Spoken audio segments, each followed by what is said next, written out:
intricate, foxy, wolfy animal ears out of some felt, some yarn, and your imagination.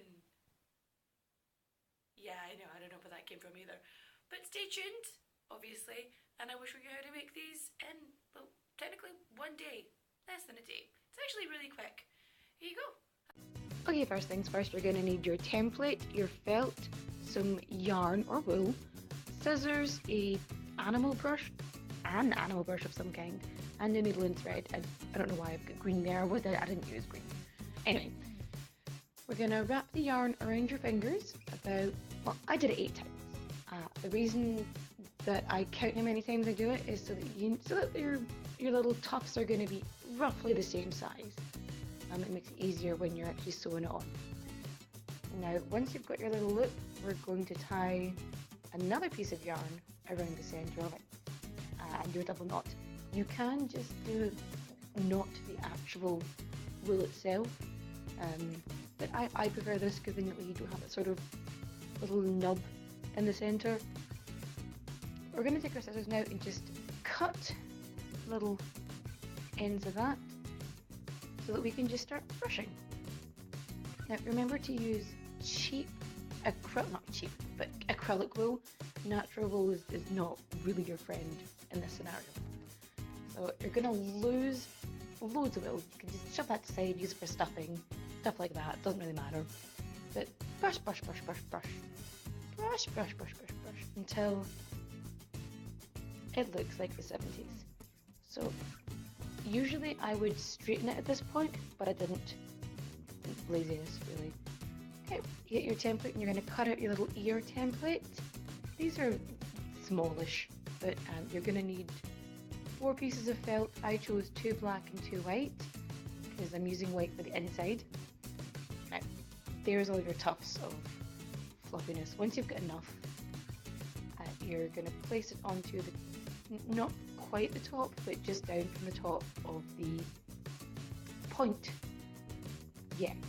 And sew through the center of your tuft. And it's going to sew it into the fabric. What you're going to do then is a centimetre below that, you're going to take your next tuft and you're going to put that slightly to the side. So it's sew through the centre into the wool, and then directly next to that you're going to put another one, and then for each row you're going to go, the next row will have 3 in it, and the row under that will have 4 tufts, and then 5, and so on and so forth. And you're just going to fill it up until you've covered this entire area, but while still giving yourself a little bit of a seam allowance. And when you're done, you're going to have this. It looks like the 70s. I mean, let's face it. And you've got your nice big furry tuft. You can make it smaller. I chose not to. There you go. I've pinned on the white, the other ear, so it's the right side to right side.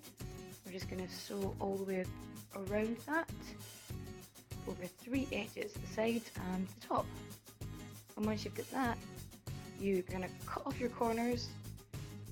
It's going to make it easier when it gets turned around and sewn, but it's going to be easier.